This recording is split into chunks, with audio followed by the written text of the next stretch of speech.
CCTV based जो evidence है, सारे एविडेंस के आधार पर एविडेंस कलेक्ट करने के बाद हम जो अभियुक्त हैं उनको कड़ी से कड़ी सजा दिलवाएंगे। सर, पांचों आरोपी पकड़े गए, इनसे पूछताछ में क्या बताया उन्होंने सीक्वेंस? अभी इन्वेस्टिगेशन जारी है। कहाँ से आ रही है? धारा कौन से और आरोपी का नाम क्या क्या है? धाराएं हैं वो 279, 304 ए, 304, 120B। अभी तक इन धाराओं के तहत इन्वेस्टिगेशन हो रहा है और जो पोस्टमार्टम की रिपोर्ट आएगी, मेडिकल बोर्ड की जो प्रक्रिया है, उसके बाद हम इसमें आगे जो भी सेक्शंस हैं वो फाइनल करेंगे। उसमें अगर जरूरत हुई तो इन्वेस्टिगेशन के आधार पर सेक्शन ऐड किए जाएंगे। सर, ये प्रोफाइल क्या है सर इनकी? जो अभी तक अक्यूज्ड अरेस्ट किए गए 5 अक्यूज्ड हैं, वो दीपक खन्ना है जो कोई ड्राइवर है ग्रामीण सेवा में, एक दूसरा अमित खन्ना है, तीसरा एक कृष्ण नाम का आदमी है, चौथा एक मनोज मित्तल और 5वां मिथुन। 5 अभियुक्त हैं। अभी तक का जो इन्वेस्टिगेशन है पांचों को अरेस्ट कर लिया गया है और पीसी रिमांड लिया जा चुका है। अभी फर्दर इन्वेस्टिगेशन जारी है। इनको सीन ऑफ क्राइम पर लेके जाया जाएगा और जो इसमें व्हीकल यूज हुआ है उसकी प्रॉपर फॉरेंसिक एग्जामिनेशन कराई जा रही है। अगर जाग रही होती दिल्ली पुलिस तो शायद जिंदा होती दिल्ली की वो बेटी। 1 जनवरी और 5 जल्लाद।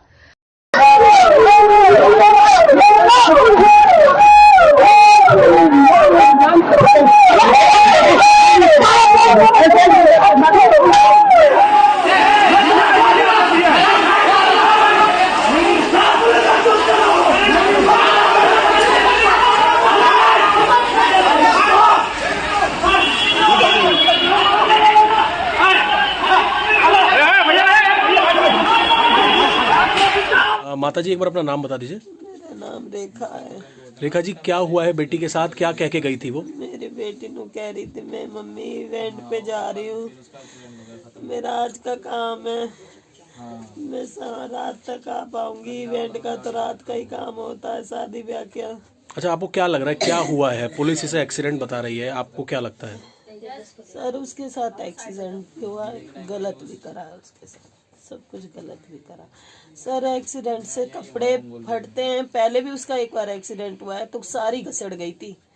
अब के एक्सीडेंट में ना तो उसका शरीर हमें दिखाया जा रहा और एक भी कुछ तो कपड़ा मिलता, तन पे कपड़ा तक भी नहीं है सर, उसके एक भी तन पे कपड़ा नहीं है। किस तरह की जांच की मांग कर रहे हैं आप लोग? सर, मुझे पूरी जांच चाहिए, बस इंसाफ की जांच।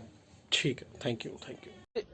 जिस दिन दिल्ली पूरा देश मिलकर जश्न मना रहा था, दिल्ली के अंदर एक बेटी को किस प्रकार से सड़क पर रौंदा गया, बिना कपड़ों के रौंदा गया और उसकी मर्डर कर दिया गया, उसकी हत्या कर दी गई। और ये सब हुआ दिल्ली पुलिस की नाक के नीचे, ये सब हुआ एलजी साहब के अंडर में जो दिल्ली की पुलिस आती है उसकी नाक के नीचे। और अब उस मामले को दबाने के लिए चाहे लेफ्टिनेंट गवर्नर हो चाहे दिल्ली पुलिस हो, ये दोनों उस मामले को दबाने के लिए लगे हुए हैं। और हम जब इनसे सवाल करने आए दिल्ली के लोग तो ये वाटर कैनन चलाने का काम करते हैं, पानी की बौछार करने का काम कर ठंड के अंदर हमें बेटी को न्याय दिलाने के लिए। क्यों? क्योंकि उस बच्ची की एफआईआर भी दर्ज नहीं की गई, उस बेटी की उसकी एफआईआर दर्ज नहीं की गई। एफआईआर जो दर्ज हुई है उसके अंदर इतनी हल्की धाराओं के अंदर मामला दर्ज किया गया है, उसको रोड एक्सीडेंट बना दिया गया। एक मर्डर को, एक इतने बड़े अपराध को, जघन्य घटना को, जहां एक बेटी के साथ ये घटना हुई और ये पूरे देश को शर्मसार करने वाली घटना है और दिल्ली पुलिस ने इसको एक एक्सीडेंट बना दिया। आज उसकी आवाज को उठाने के लिए उसमें मामला दर्ज हो, लेकिन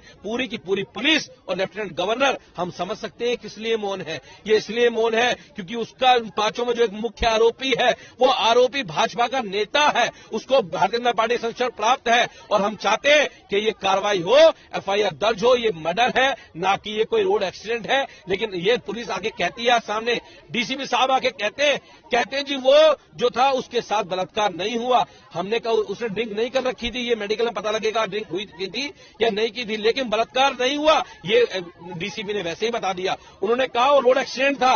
क्या 4 किलोमीटर तक किसी लड़की को खींच के ले जा सकता है रोड एक्सीडेंट के अंदर? कितना दगदाई है। अगर ये सबकी बेटियां हैं, हमारी बेटी भी है, आपकी बेटी भी है, सबकी बहन बेटियां हैं, माताएं हैं, लेकिन आज जिस प्रकार का रवैया दिल्ली के अंदर जो जंगल राज बना दिया गया है। दिल्ली को जैसे आज जंगल में तब्दील कर दिया गया है, जगह जगह रोज चोरी घटनाएं होती हैं, कहीं पर बहन बेटियों का बलात्कार होता है, रोडों पर बहन बेटियों को छेड़ा जाता है। आज दिल्ली बिल्कुल भी सुरक्षित नहीं है हमारी बहन बेटियों के लिए, और ये सब हुआ एलजी के राज में। ऐसे लेफ्टिनेंट गवर्नर को अपनी सीट पर बैठने का एक मिनट भी उन्हें इस सीट पर नहीं बैठना चाहिए, उन्हें इस्तीफा देना चाहिए।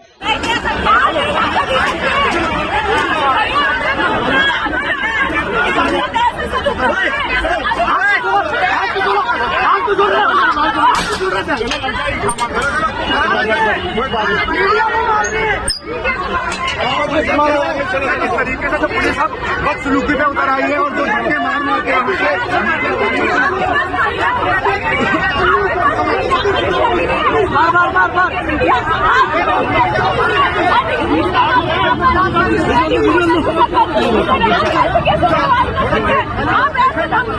दिल्ली के कंझावाला में एक लड़की की नृशंस हत्या कर दी गई। आप ये सोच रहे होंगे कि मैं इसे हत्या क्यों कह रही हूं, जबकि दिल्ली पुलिस कह रही है कि ये एक हादसा है। जब दिल्ली पुलिस बिना पूरी जांच के इसे एक हादसा करार दे सकती है, तो मैं और आप क्यों ना इसे हत्या कहें? क्यों ना पुलिस से यह सवाल पूछे कि आपने इसे हादसा क्यों कहा?